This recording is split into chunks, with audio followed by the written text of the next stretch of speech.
Hey guys, Vol here. Going to have a look at some of the armies that I've been working on for 8th edition, which is out, by the way. I haven't received my rulebook in the mail, but I think that I will before long. I've read the rules, and I've bought a new shelf for my little apartment here, and as you can see, I've got 5 different shelves to put armies on. At the top shelf, you've got the High Elves, which you guys are quite familiar with. Some of you may not have seen the new Phoenix Guard and Spearmen I've added to the army. Unfortunately, in 8th edition, I won't really be able to use them until I get some more core troops, because with the new rules, since I only have about 450 worth of core, I'm going to need to get some Sea Guard or something. But apparently there's a new box set coming out, like the starter set for the new Warhammer, which features High Elves and Skaven. That's a rumour that I've heard, so I'll probably pick that up since I've got Skaven as well. In the bottom shelf there, sorry, in the second to top shelf, you can see my Skaven army. It's in various states of completion, just been working on it quite a bit over the last number of weeks. Really looking forward to playing it, and that is the first army I'll be playing in 8th edition, mainly focusing on Skaven for a little while, but I'd like to crank out the Warriors of Chaos and High Elves, and eventually Empire once I get them up and running too. Next shelf down, you've got the Tomb Kings, which you guys have seen quite a lot of in the recent months, and I don't think I'll be playing these guys too much in 8th edition. They got a little bit of a shaft with the new rules coming out. I don't have many big units, and with the instability and the new Fear and Terror rules, I don't really think that they compete as well. The casket got changed a little bit in the erratas that came out the other night, and although these guys are cool, I'm just going to wait for the Tomb King's book to come out and give these guys a rest for a while, because I've got some other really exciting projects to focus on. Blah, blah, blah. Anyway, next shelf down, this is where I'll be displaying my Warriors of Chaos models.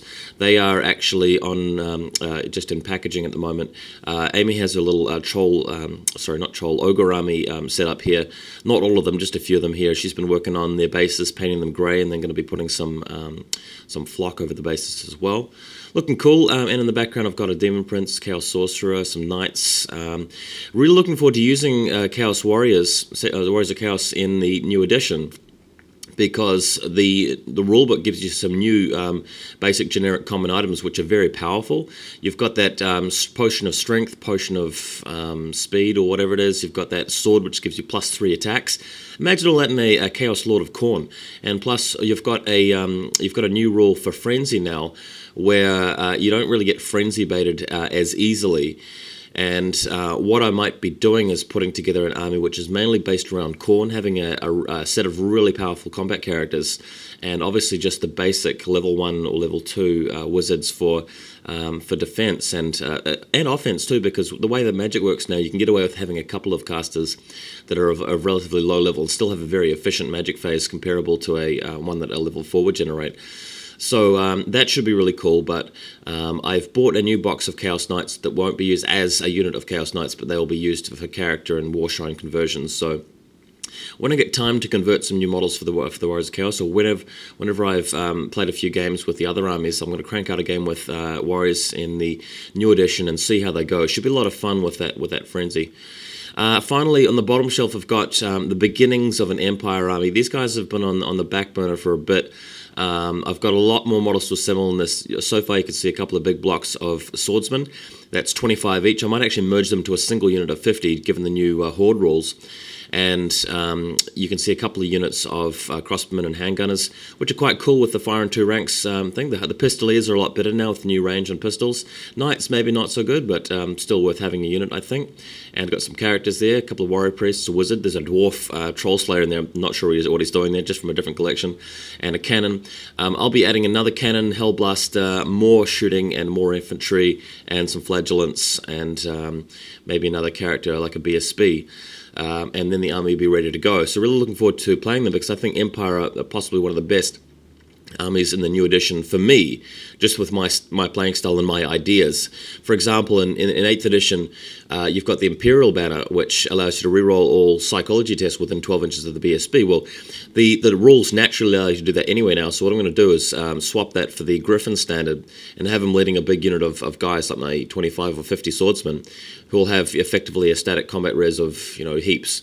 6 for the banner, plus BSB, plus possibly charging. We'll see how it goes. Plus, obviously, a lot of attacks from the swordsman. Being initiative 4 is very useful now with your basic, strike in initiative order instead of charging.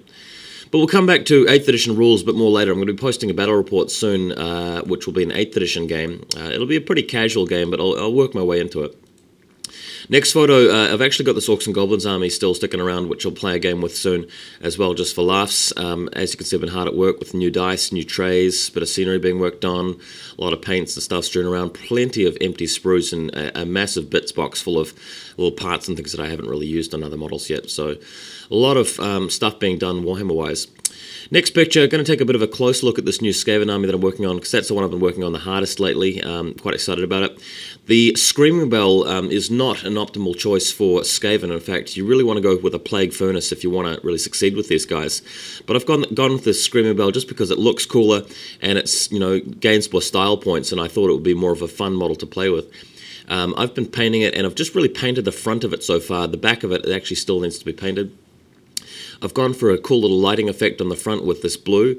Out of the box painting, the way that Games Workshop paints it, you'd have this this magical fiery stuff be green, but I've gone for blue instead. Really just basic work on it so far.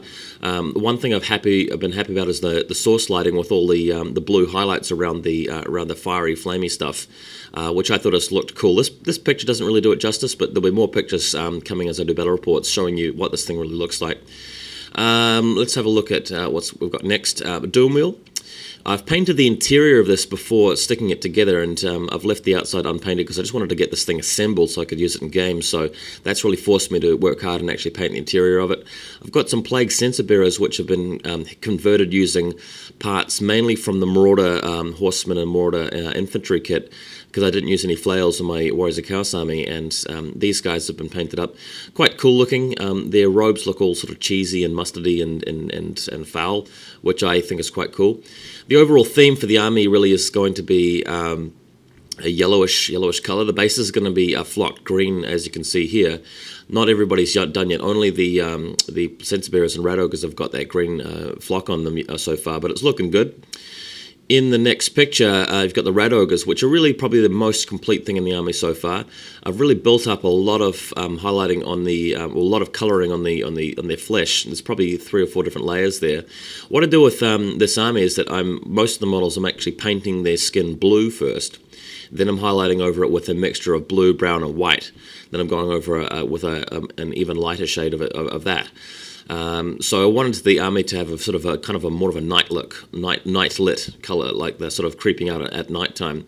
But on some models I haven't really achieved that. I've just got a sort of a bluish sort of fur colour, which works. The slaves behind them aren't done that way. The slaves are done completely differently, just by painting them brown or Khemri brown, and then going over with a brown wash. But I'm doing pretty much every different unit with a different style skin. So, but by the end of it, the army will look very coherent as my other armies do, because I'll eventually be brushing a lot of yellow onto things and highlighting everything up with a more of a yellowy tone. So that's the way the army's going to look in the long run. Next image, you've got some slaves here which show that. These guys have been painted the same way the other slaves, with just a brown over, but I've gone over them with a blue wash. So they've got a more of a bluey look, which I think is kind of cool for now. Got a classic Warpfire Thrower. One reason why I started the Skaven army is because my friend had a lot of miniatures which I just picked up off him for free and refurbished them. And it's quite cool to have a combination of out-of-production models and brand new models. And this Warpfire Thrower is a bit of an older one. It was painted really, really badly, and what I've done is just been applying washes to it and getting into the cracks, and I'll be slowly overpainting everything. I've got a Grey Seer there. It's better to field a Grey Seer on foot, and when I actually play more competitive games with the Skaven army, I'll just ditch the Screaming Bell and use this guy instead. He's looking kind of cool. I've got a lot of blue washes on him and things, so I'm happy with the way that looks, but I may just use him to represent a Warlock Engineer in the meantime. Next photo, my Night Runners. These guys are quite cool. You'll spot there's a guy in the unit which has actually been converted from a Blood Bowl Skaven guy. I've actually integrated an entire Blood Bowl team of miniatures into this army, which I think is really cool. And he's throwing his ball because he's an actual thrower, and it looks hilarious. I'm just going to keep him like that because, you imagine the world of Blood Bowl and the world of Warhammer to be integrated, like, obviously there's battles going around all the time, but occasionally they stop, battling and have this game of Blood Bowl. And, what do the players actually do when there's an actual war going on? Well, obviously they'd be drafted into the nearest, clan rat or night runner unit, as you can see here. So I think that's a really cool theme and narrative to the army, the guy with the ball. The next picture shows you some of my basic units. I've got slaves, clan rats, which are looking a bit bright at the moment with the white, but I'll be washing them with a brown. The champion's got a feathered hat from the Empire Swordsman unit or Great Swords unit. I've got a classic unit of clan rats in the background on the left there. I think I'll probably just use them either as slaves or as to just represent a unit that's been mutated with the dreaded 13th spell. That unit will be there in reserve until that happens. I've got the Plague Monks in the background. Quite like Plague Monks. They're a pretty cool looking unit. What I'll probably do though is actually reform them into a unit of 7 by 3 with a unit of 21 instead of 20, just to get more attacks at the front with friends and everything. But that's essentially it. I hope you guys have enjoyed this look at the projects I've been working on. I'll have more information coming to you and a bit more of an in-depth look at 8th edition.